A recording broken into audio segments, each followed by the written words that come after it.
Keep up with Scottish football with your host, John Turner. So this week's guest on the Low Ball Show is none other than Brechin City director Kevin Mackie. Kevin, thanks for joining me today. No problem. Thanks for having us. Very quickly, I suppose the first question that I want to ask is, how's juggling being a director of Brechin and owning businesses out with that? I think no, it's fine, to be fair. It's the football's a bit of therapy. On a Saturday, jumping on the bus and heading away up north. It's fun. Some interesting journeys going away up there. I don't think many people would call it therapeutic right enough on a Saturday at 3 o'clock. Well, the journeys start. I'm down in Edinburgh, so the journeys start maybe about 8:30, 9 o'clock in the morning to get up the road. But it's fine. Every second home game, every second week you're at home, and then every other week away from home. But there's been some, brilliant journeys and good fun and well welcomed up there. Yeah, and when you're obviously with the position you have within the club, am I right to assume then that kind of pre-season, and I know we're still very early on in the season, would you find that to be your most kind of hectic time? Do you get involved in quite a lot behind the scenes then? To be fair, Craig Levine and Andy look after quite a lot of it, from the playing staff and looking at sourcing players, the recruitment, etc. They would come to us with, who they're looking to sign. They've obviously got their budget. The club's pretty well run. We've got the community behind us, and we're looking to bring in the community trust. So there's pre-season's probably a little bit quieter than during the season. The season gets pretty hectic. Running Saturday to Saturday or Saturday to Tuesday. Yeah, and just in kind of talking about that there, because this is a question that I've kind of spoke to a lot of different people about, and opinions are very varied. Pre-season obviously being what it is, and then you've got the Viaplay Cup starts really quickly. Did you find for you that maybe came a few weeks too soon? I know quite a lot of people did have that thought. It came quick enough for us. Yeah, you've got your pre-season and then bang, you're into it. And I think, being absolutely honest, it was fantastic that you managed to win the league to get qualification to get into the Viaplay. However, I would say after playing Saturday, Tuesday, and then starting the Highland League, I think that took a fair bit out of the guys, to be fair, particularly part-time and just training 2 nights a week. Yeah. And did you find that, just talking about that, the kind of Saturday, Tuesday, and being part-time with the players working and stuff and some of the trips, do you see that as having an effect on maybe some players more than others? I think we did last season in particular, but we've tried to change the model a bit, and we've tried to locate players within a certain distance from the training. So we train in Dundee 2 nights a week. So we're trying to get guys, probably within an hour's drive of Dundee. So rejig the model a little bit to focus more on an hour's drive to the training is probably about the maximum, which has probably helped us. So last year with a couple of guys coming from Glasgow, and I think, to be fair, that was challenging for them as well. Yeah. So has that been the kind of set up and thesis for the kind of summer and recruitment and things? Has that been one of the main points in mind? Yeah, absolutely. To try and get more local growing talent. Probably searching from Aberdeen down to Perth, across top of Fife, middle of Fife, back up into the Dundee area. That's probably the ideal recruitment sort of geographical territory. Yeah. And how did you find that? 'Cause there's a lot of obviously talented players within that kind of geographic area. How did you find that for recruitment?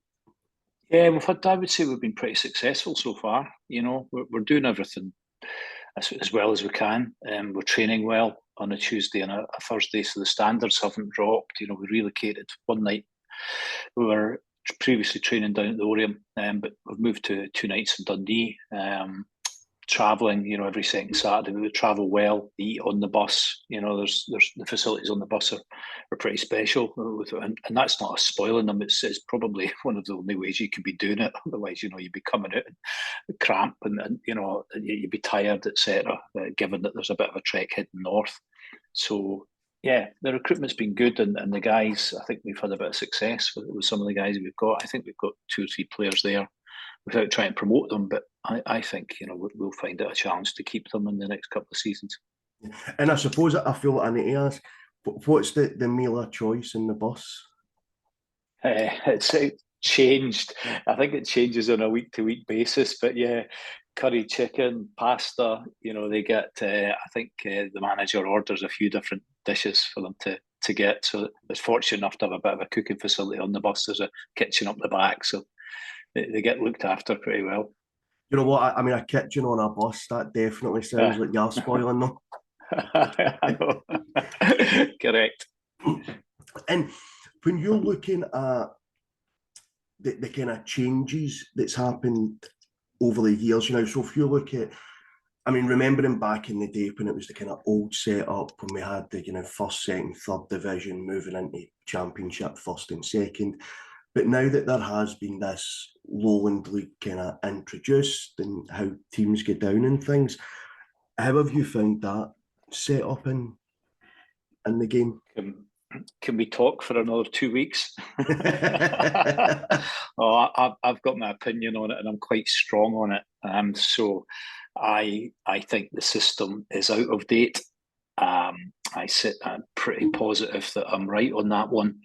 You have got just need to look at the teams previously. I think it was brought in for the right reasons, but they're outdated now. I think it was brought in previously because there was perhaps 1 of 2 teams regularly finishing bottom of the third division or the second division at the time. I think now the system's flawed. You have got a so-called pyramid system. You've got ambitious clubs in the Lowland League. You've got ambitious clubs in the Highland League. You have got clubs that don't get automatically relegated from League Two. You've got a parachute payment for the team if they did get relegated from League Two. I'm just about to do a bit of a statement, because last year, I mean, the Highland League's fantastic, right? As the Lowland League is as well, I'm sure. We went through the season, and it's obviously governed by the member club, the SFA.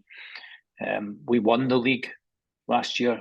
We don't get paid £1 for winning the league. We don't get $1. And so we go all season and win the league.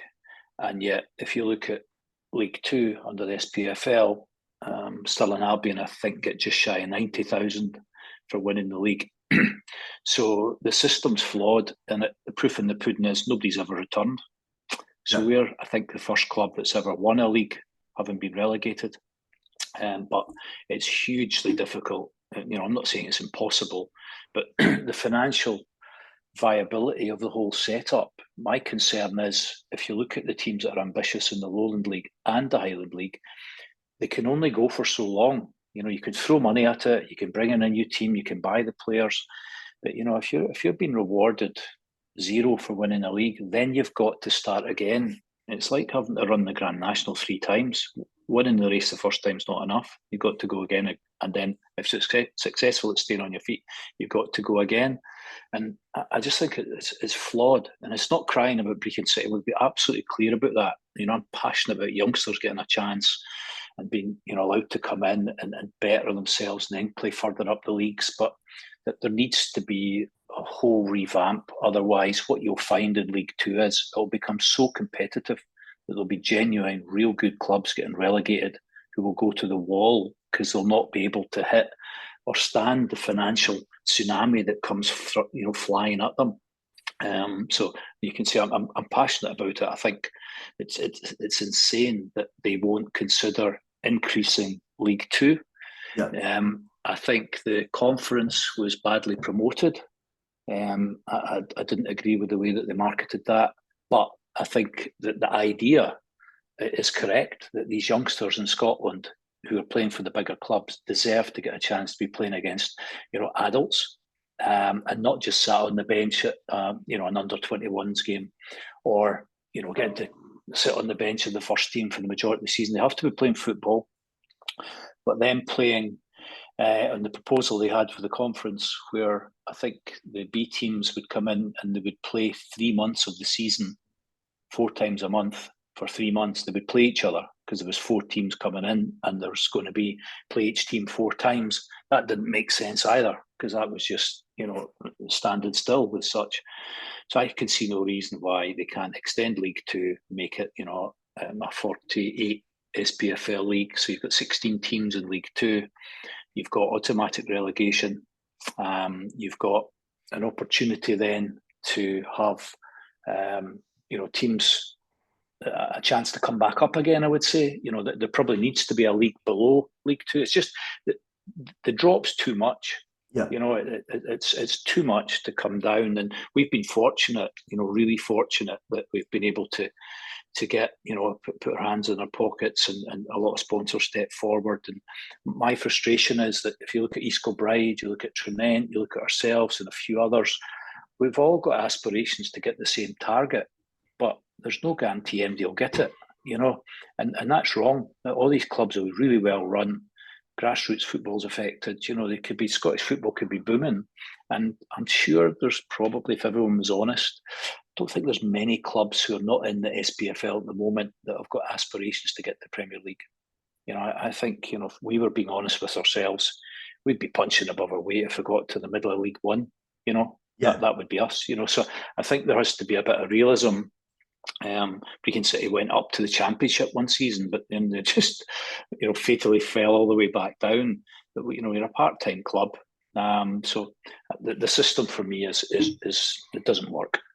And a couple of recordings I've had the last couple of days, I had kind of brought up that I thought it was ridiculous that you can win your league and not get automatic promotion. I thought it was, what I didn't know was that you don't even get any money for doing that. I know not many people do, but the thing is, you win the league, and you should be rewarded, because the pyramid system is such that it was brought in that where's the reward in winning a league? And if you finish bottom, then you should be relegated. But you should have, I would say, the team that finishes bottom of the second division, if they're relegated, I think the parachute payment should be more. It should be more for that club, as opposed to just saying, okay, that's them down, you'll never see them again. I think that's unfair.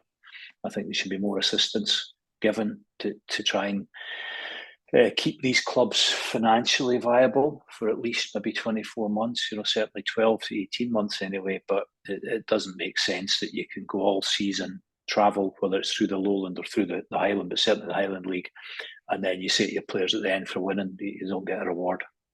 It doesn't make sense. And I think being able to kind of ask you this question, I've mentioned it a few times, but I think being able to ask you this would probably be better fitting to people that I've spoke to about it before. And that when you're in that league, and we've seen it, historically in the kind of lower leagues, where there's certain clubs over the years, Gretna have probably been a perfect example, when they bought their way through the leagues. Great fairy tale story, but it was very money orientated. Now, what you would see though would be teams maybe wanting to go up a division and maybe picking a season where they went, do you know what, we're going to spend a wee bit of money and this is going to be our year, we're going to push, because they've maybe had a look about the league and seen their competition and thought this is our year. But to even attempt to do that in the kind of Highland League and the Lowland League, I think would be crazy, because even winning the league, there's no guarantee that you go anywhere. So even in that sense, doing it in such a way where you would maybe throw a bit more money at it, for example, is not even going to be sustainable. To think, we're, and you've seen it in kind of Christmas, January time, a team sailing away with the league. You're thinking, do you know what, unless we absolutely implode here, we're winning the league, we've moved up. But you've not even got that to fall back on. So even people wanting, like fans saying, I wish my team would do this, my team would do that, doing it in the Lowland or the Highland League, I can't even see that as being sustainable either. It's impossible. It's not sustainable. And that's the thing that I don't think they understand, because you set yourselves out to be the champions. And so that's what you should be recognised for, more than probably 8 days. because you finish the season, you maybe got 10 days or something, then bang, you're straight back into it again. And you've got 2 further playoffs to get through. But the other thing that's heavily weighted, again, be quite clear, it's not just about Brechin City. I'm thinking about the other clubs that's going to be in the situation we're in. And it's nobody's really sitting up until they're actually involved in it. So if I was in the Championship just now, am I going to listen to somebody from the Highland League who's speaking about concerns about the pyramid? Probably not. I'm probably not going to fully understand it or give it the time of day. But there's so many things that don't make sense, because you want these young kids to then be moving up. I mean, I think the prime examples, I think Cove took 4 or 5 seasons. They won the league each year before they were able to get out. Yep. And that's what I think, Lowland or the Highland League teams will find as well, that, we're a competitive team, and there's other teams in the league, the Highland League, that could win the league this year.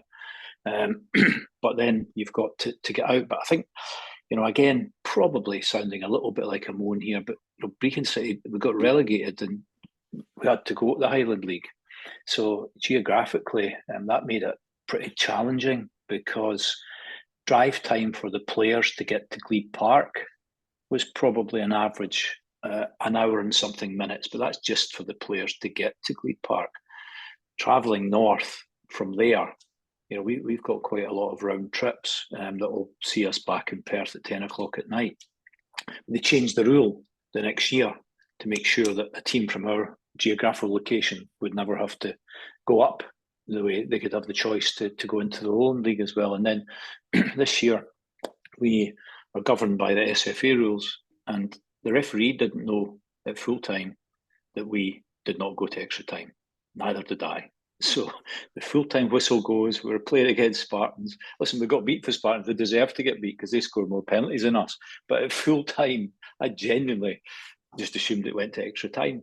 It's the only playoff in Scotland that does not go to extra time. Every other SPFL playoff goes to extra time, then penalties. That, I'm told, has been changed for next year. So you do feel like you got caught in a bit of a tsunami, and you've had a bit of a ordeal. Spartans might have beat us in the in the playoffs in the extra time, but it was probably more frustrated I wasn't aware that he didn't go to the extra time and then penalties. So even when you were saying there about the referee not knowing, was that a wee bit of a kind of mess then at the end of 90 minutes? 100%. Yeah, I went to the boardroom to get myself a cup of coffee, and I come back out because the girls had said there's a wee bit of stramash there at the dugout, and I came out to see what's happening, lads.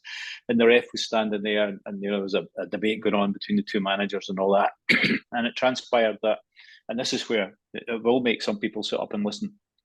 The SFA apparently, unknown to me, 2 weeks before, wrote to the Highland League officials and asked them in the playoffs, would they vote for extra time or penalties? The Highland League didn't approach us or Bucky, but they said they would prefer it went to extra time. I'm told it went to the Lowland League committee, and they'd said they'd prefer it went to penalties. And so that was an impasse, and the SFA said, okay, the system will stay as is. It'll go just straight to penalties. So yeah, it was shambolic at the end of the game. The referee actually had to go, I think, and call back to Hampden just to clarify the rules, because in his rule book it stated it went to extra time, but the rule book hadn't been updated.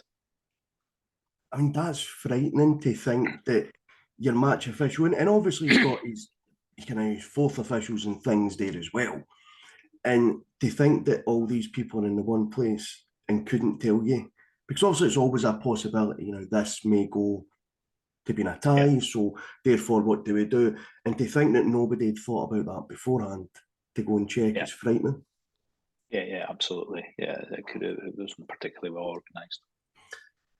And then, if we're kind of, I suppose the next point would be, when you won the league, obviously a great achievement to win, but with what ended up happening as a result, in staying kind of status quo, did you see that having an effect or an impact on the kind of the staff, players, things like that?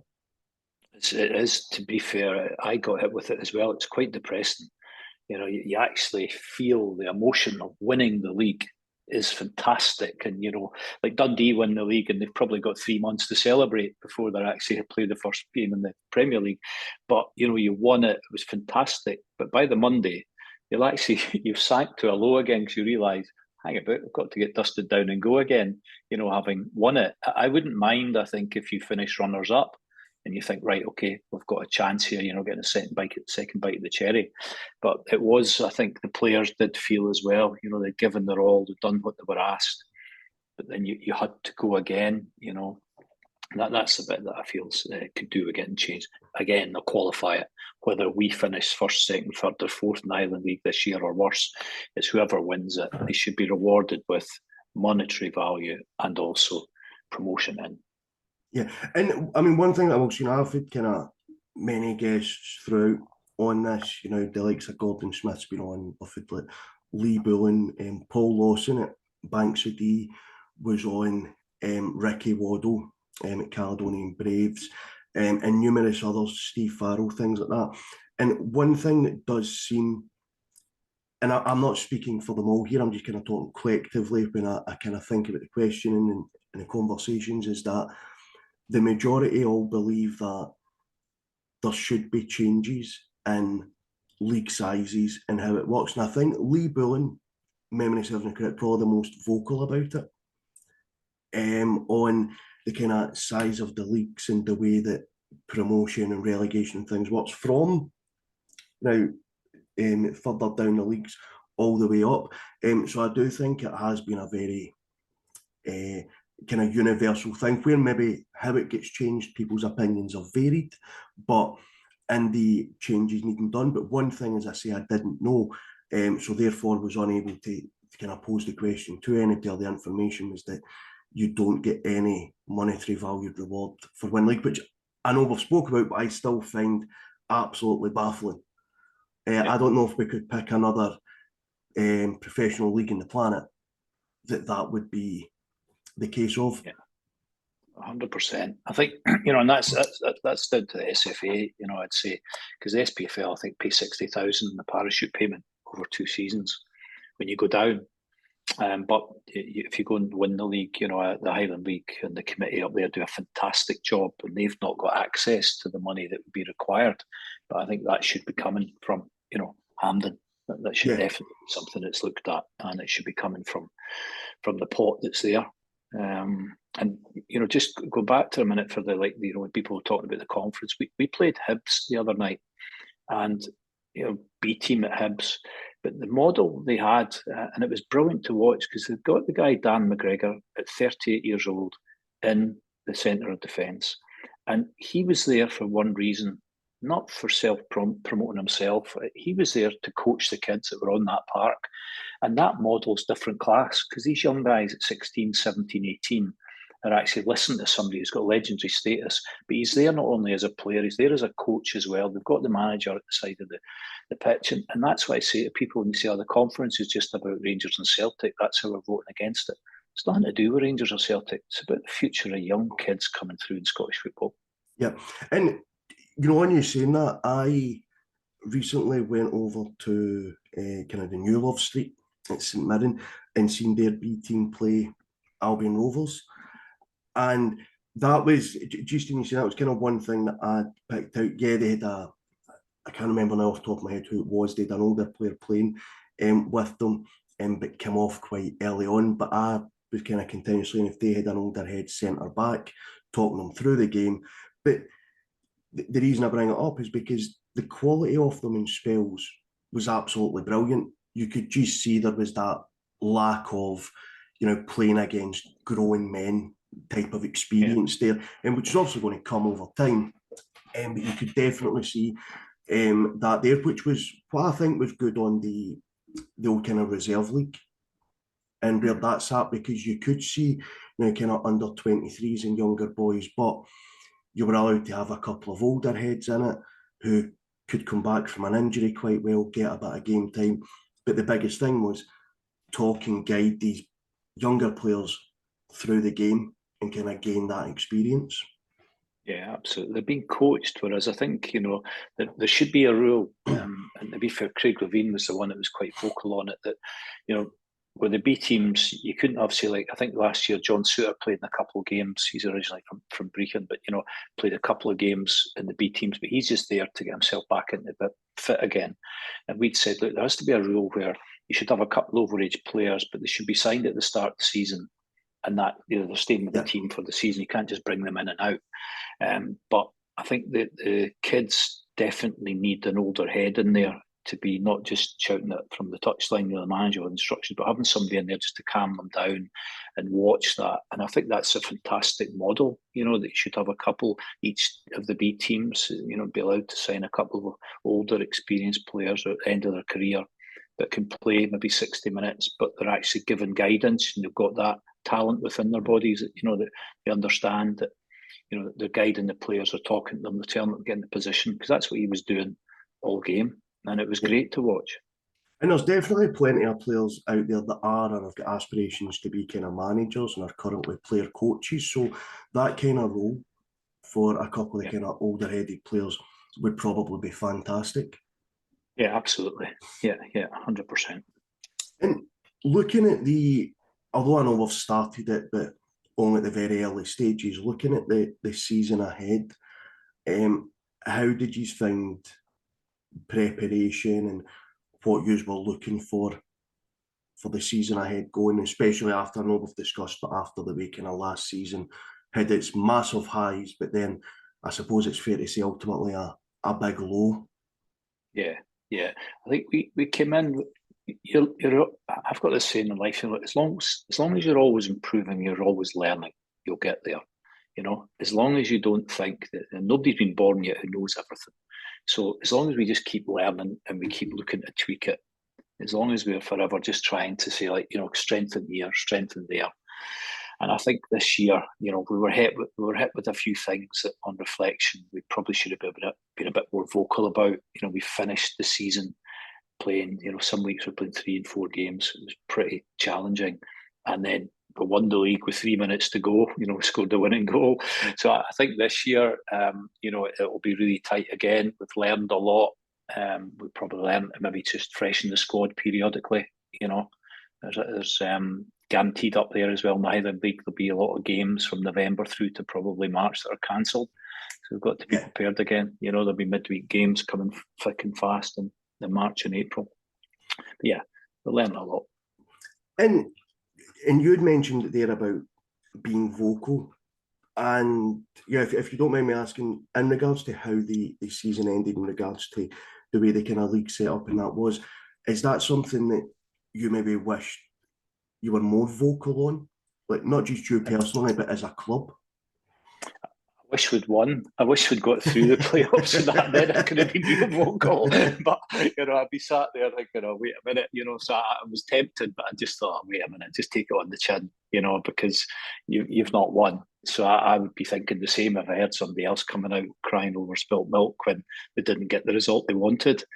So I was probably less vocal than normal. But if I'd known the situation before we went in, I would have been pretty vocal, irrespective of the results. If I'd known before we were going in that there had been a request from the SFA to both league management committees to see what they wanted, you know, that for me is just, again, it makes me quite annoyed, because they should be making the decision. They shouldn't be going around asking. You know, that's madness. If you came to us and said, right, you're playing Rangers next week, if it goes to extra time or penalties, what's your choice? Right, penalties, please, you know. So I think, you know, it should have just been the same throughout. It should just be straight to extra time. But do I wish that it could have changed things? Look, ultimately, we didn't do enough. You know, we didn't do enough. Spartans deserved to go through. They beat us 1-0. They were down to 10 men the first leg for the best part of probably 50 odd minutes. And then, you know, we came back. It was a draw at the end of 90 minutes at Glebe, but we didn't do enough to beat them. So we didn't really have any grounds to go and start complaining. They were the better team. They deserved to go through. You know, that was it. And do you know, I seen them actually caught both legs that they played against Albion Rovers. I caught the away game and the home game. And I'll be honest and say, in watching both games, very well organised outfit, but if it's fair to say, they surprised me that they had got past yourselves and then past Albion Rovers. Because, and I don't think this has been disrespectful at all, I think they great setup, great group of guys, but they didn't seem to have a lot of goals in them.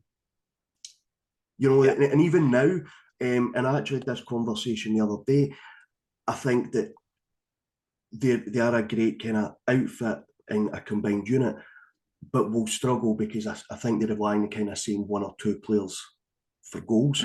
So it very much surprised me that they managed to get past yourselves and past Albion Rovers. Yeah, I think it's, I get on really well with Craig, one of my best friends, but we agreed to differ at the end of the first leg, because for me, I think, put it this way, anytime we go in, if we were fortunate enough to get another playoff, the first leg will be the only leg we're playing. And it's 90 minutes, and that'll be it. We'll not be going in thinking, right, we've got another 90 minutes next week back home. But I think, there was a few of them thought, well, look, 1-0 down, you're going back up the road. I think there was a learning curve there that, we went 1-0 down at the Glebes, we were 2-0 down after about 10 minutes in the second leg. So would we change things moving forward? I was disappointed that we weren't more aggressive. I think the players as well were a bit cautious in the first leg. Particularly when, if I handed any other team, you're down to 10 men, you've got 50 odd minutes to go. I think, if Andy was being honest, he might have looked at it a different manner next time round. But listen, we got beat at Spartans. They scored more goals than us on the day. So, take it on the chin. And the one thing I will say for them is they've started out this season, I think, as well, kind of showing that they're able to kind of mix about.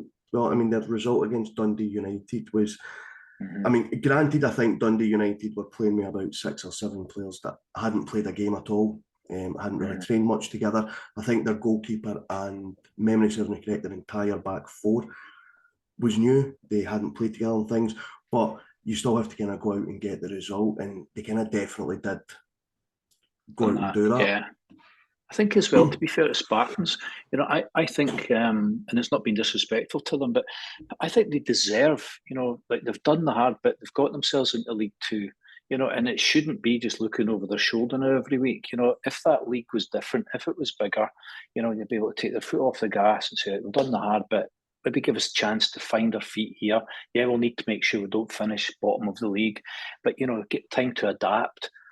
But people going into that league, do they have to rebuild? Do they have they got contracts? Some guys are going to have to terminate. As guys got longer contracts, they can't afford to pay them off, and so they don't have the resources to strengthen the squad. There's a lot of things that they'll be looking over the shoulder and maybe think they wish that the League Two was a bigger league as well.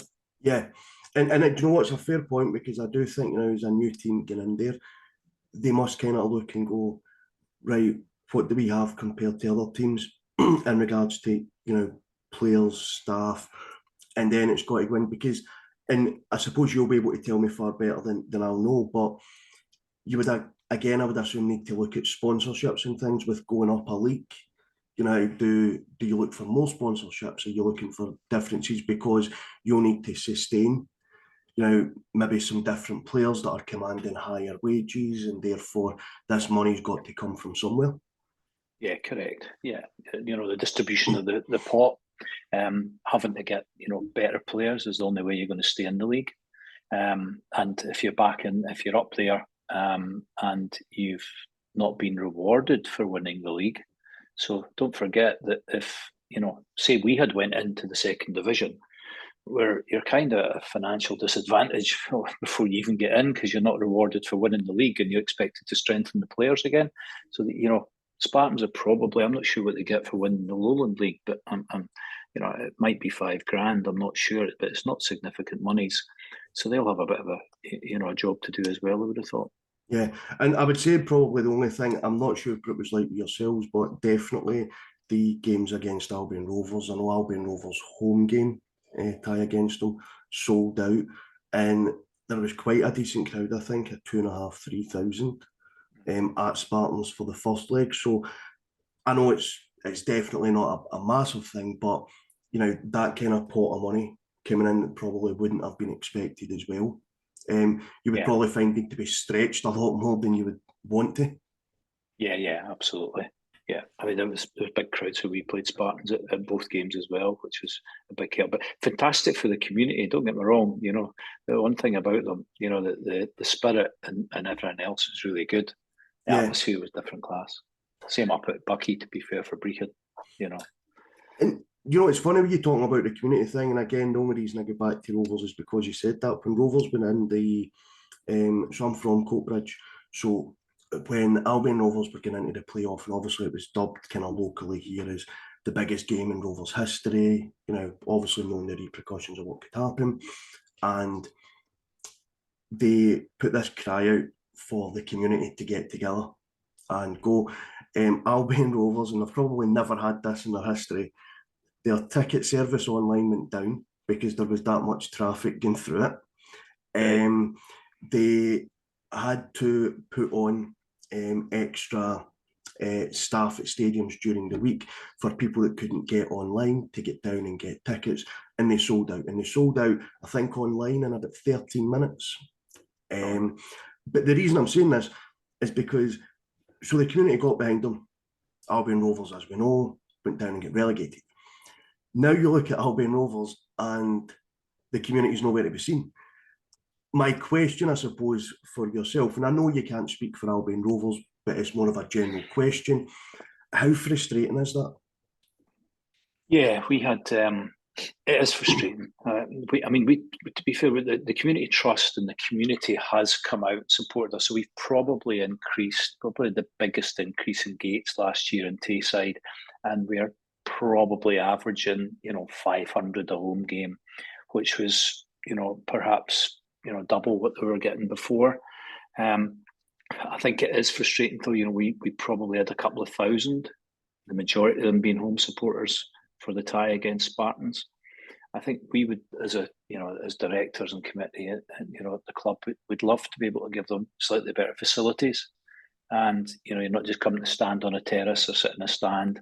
I think if we look to make it slightly more attractive, then we might get some more people in.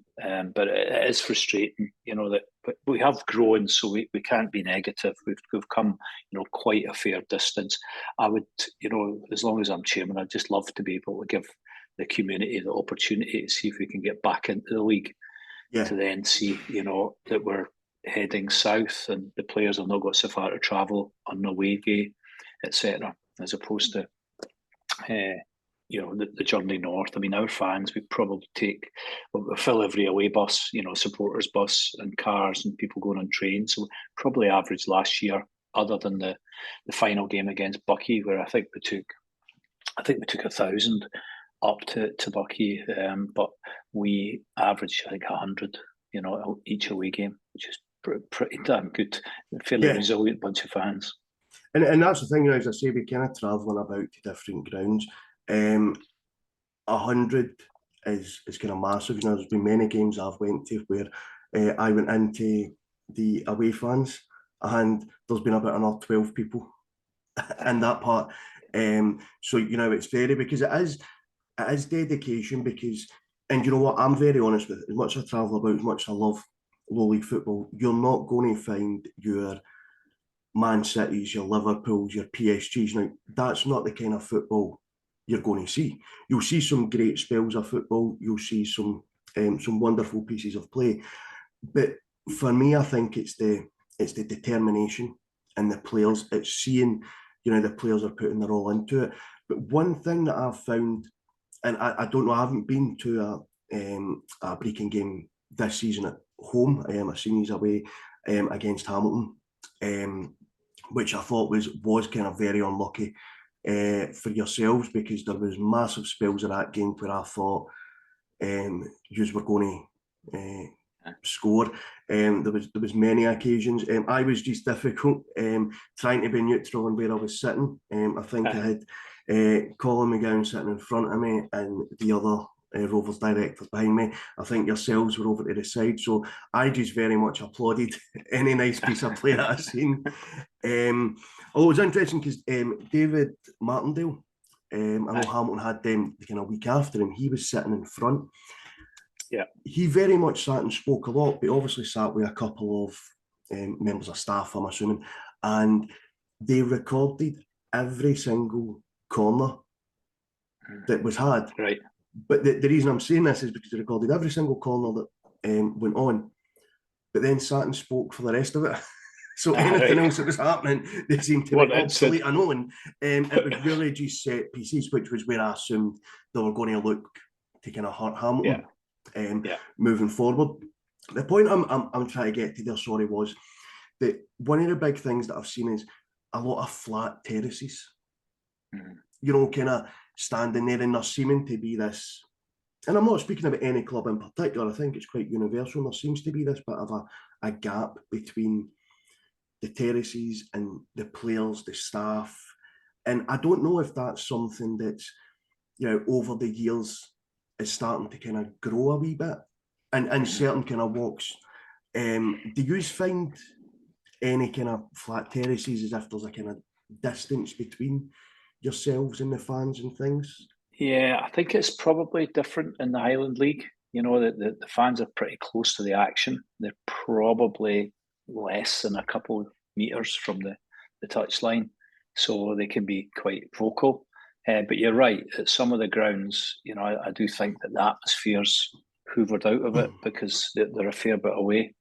You know, we've got like a fantastic young team, you know, young 7, 8, 9, 10-year-old upwards to probably 14, 15, 16, like the young ultras as such, you know, non-troublemaking, but bringing them in and the noise and the singing their hearts out, it's just different class. You know, they're never going to cause any trouble. They couldn't fight sleep, but, you know, they're just in there, then they're having a right good laugh, you know, and that part of it's a joy to see. And you know what, I love that because, you know, I grew up in Glasgow. I'm in my mid-30s now. I grew up in Glasgow, and where a great day would be having a new ball and going down the park. Or, I mean, realistically, it was the streets you kicked it about on, but there was a lot of kind of different things, you know, socially happening and people get involved in different things. The reason I say that is because you love seeing that with, as you're saying, your kind of mini ultras, because what better way for them to spend, whether it be a Tuesday evening or a Saturday afternoon, than being there, being safe there, being away from getting involved in anything or having any other temptations there. But then that's the kind of future of the clubs as well.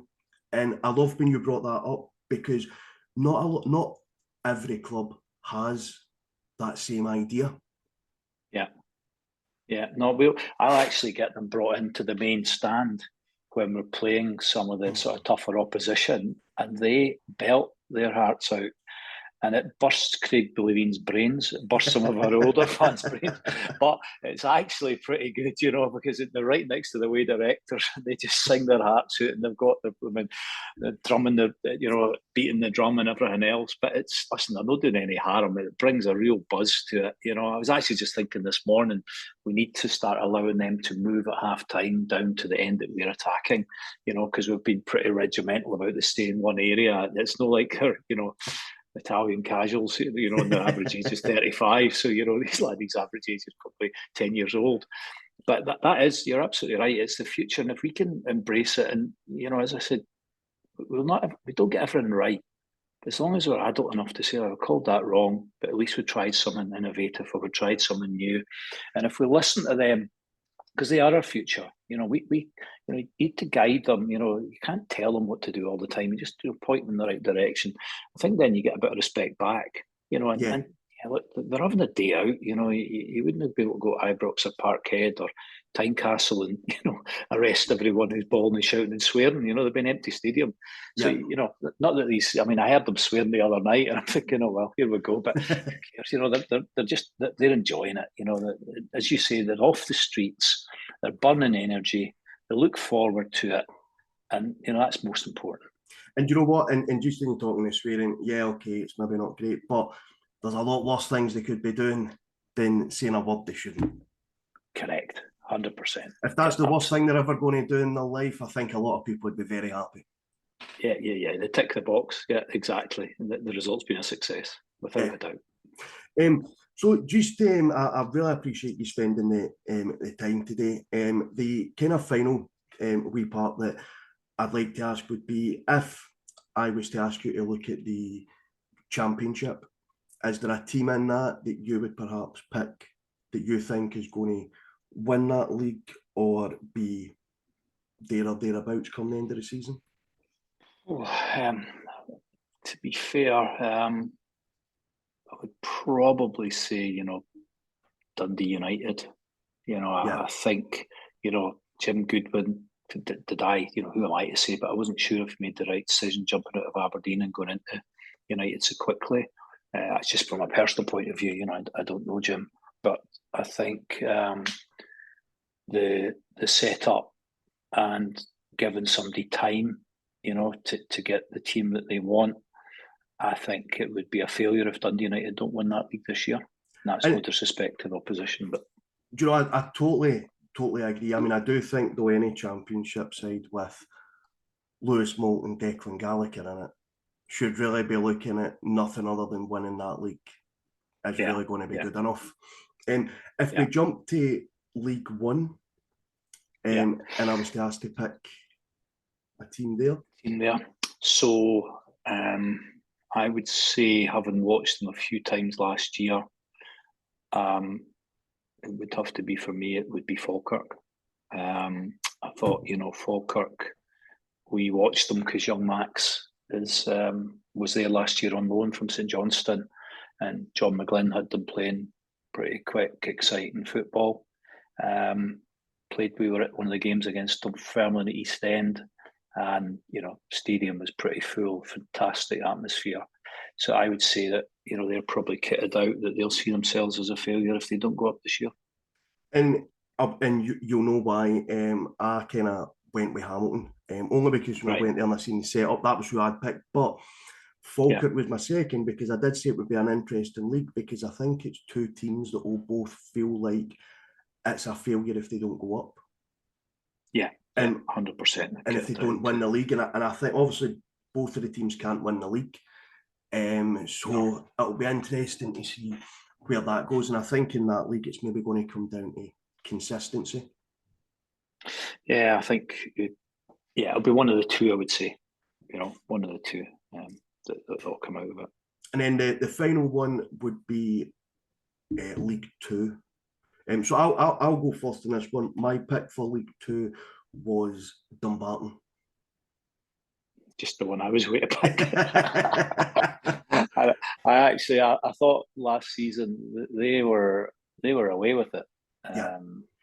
They were away with it. We'd played Stirling Albion at the start of the season. We beat them in one of the cups, and they went on and won it. It was like Dumbarton hit a brick wall. But this year, that you've Peterhead's in that league, but I think they're trying to regroup, and they're trying to, bring in more locally based players.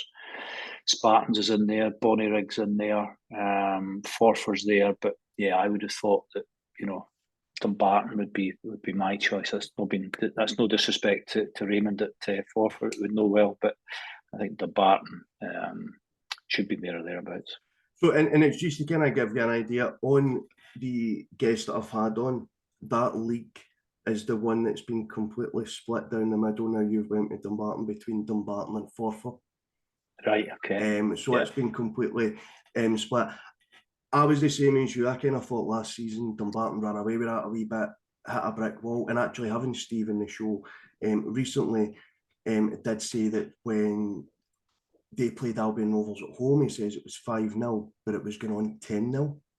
He says, you just looked and you thought, if we concede another 4 or 5 goals, it's not out the question. And it's just mad to think how they were running away at one stage and then nowhere near. They just kind of, not nowhere near, but they just kind of fell away completely. But I think it's kind of set up to do better this season. I think I've kind of a bit of experience in that there. So I would be very surprised if they weren't there or thereabouts. It'll be difficult. When you look at it to see, could you name a team who you think will be in the relegation battle? And I think, as I said earlier in the programme, this is my gripe about the whole League Two setup in the SPFL, because at some point they'll get to a stage when nobody's safe. and any one of the 10 teams could be getting picked from a punter to say, I think they might get relegated, and that then means that there's reason to be looking at change. And and just to kind of touch on that point, Stirling Albion winning the league, Albion Rovers being relegated. The last game of the season, now having Darren Young on, I know he's told me, and I will stress this, that they had 5 or 6 players out. I think I think was his number. But they get turned over by Albion Rovers, and Albion Rovers 3 weeks later were relegated. Aye. The point I'm making is that's top and bottom. And if I wasn't to have told you, I seen the game. If I wasn't to have told you who was top and who was bottom, you would have had it the other way around. Yeah. And I think the other thing that I didn't mention earlier was the fact that it's a 10-man league, so a 10-team league, so that they're playing each other 4 times. It's boring. It's boring as hell. I don't think there'd be a manager in that league would vote for playing the same team 4 times. I think if you were playing each other twice, that'd be great, and it would bring the excitement because you get banana skins. Yeah. And I don't know, but I think was it Lee Bullen that had mentioned that there was a year where, based on the way the leagues are set up and based on cup draws, they played the same team like 7 or 8 times. Right. And he then explained, who wants to see that? Yeah. And I'm 95% sure it was Lee Bullen that had said that to me. I'm pretty sure it was. But the point remains, as a supporter, spending your hard-earned money, which I'm sure every club appreciates, that their fans that loyally do that.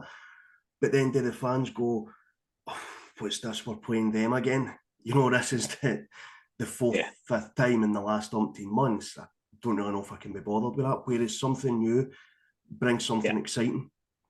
Yeah, absolutely. Yeah, and that's how, coming back to the B teams, I think that it will be good for Scottish football, but it needs to be promoted in a manner that all the fans understand. It's something you accept within a bigger league, not just the league below the 2nd division. Extend the league and make it more interesting. Yeah, 100%. And the final question I've got for you, Kevin, is if there was to be a movie made about your life, who are you picking playing you? Who am I picking? Well, who's half daft to get involved in a football team? Who am I picking to play me? There is a very good question. Jesus Christ. Who am I picking? I'm toiling. I'm toiling. Who am I picking to play me? I'm stuck, pal. 100% stuck. Edit that one out. You've lost. I can't. I off air, I'll tell you. I'm just going to very quickly, and I can edit it out, but I'm going to very quickly say I write down who I would guess before. It doesn't always end great. So apologies, but we're at the end date. So if you hate me come the end date, it's fine. I had wrote down James Nisbet. All right, aye. that was my pick. Right, no bother. Well, I'll go with that. You can just edit it in. But look, all the best for the rest of the season. I really do. I appreciate you taking time to come on. I will definitely, as I say, I travel about the grounds consistently. So I'll definitely get up at some point for a game. Yeah, no problem. Come up to a game. You'll enjoy it. Yeah, and you're welcome. I'll definitely be up for a game throughout the season. But look, all the best for the rest of the season. I hope that we sit here again at the end of the season and it's talking about life back in the football leagues again. Because I definitely do think, I'm not saying this because you're on it, because if you check historically on some of the ones previous, you were actually one of the teams that I picked out in the leagues that I couldn't believe was in them. Across the kind of Highland and the lowland. It's of no disrespect to other teams, but there was a couple of teams I picked out that I went, I can't believe that that's where they are. and you were one of the teams that I've kind of consistently said that about. But look, Kevin, really appreciate you taking the time today. Hopefully speak to you again soon, and all the best for the season ahead. Class, no problem at all. Thank you. Thanks for that. Cheers. All right. Cheers, pal. Speak to you later.